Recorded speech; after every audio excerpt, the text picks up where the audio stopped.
Yo, my guy, we found the part that we dropped in the engine bay. Um, Miguel's just putting the belly pan back together right now. Alright, y'all. Came back from BMW. Hey, what's going on, everybody? Well, I'm Arjun, and welcome back to EMTV. Today we are going to fix like a coolant hose on a F32 BMW 435i. So, like, here's the old piece that was pulled out from this end.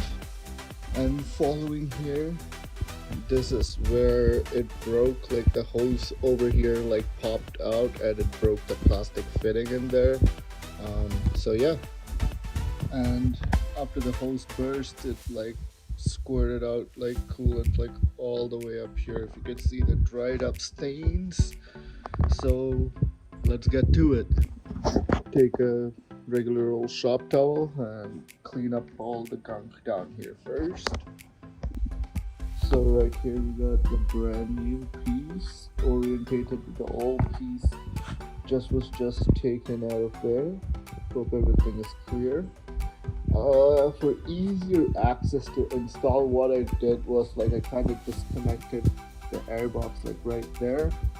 And just a few hooks here. I didn't completely remove it off. I kept the vacuum hoses there. I took off the back air sensor.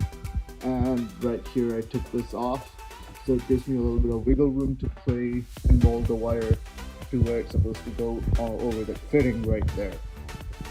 Alright, last but not least is just to clip in the part and screw up the airbox and reroute these wires in. You can see that's sitting super nicely in there.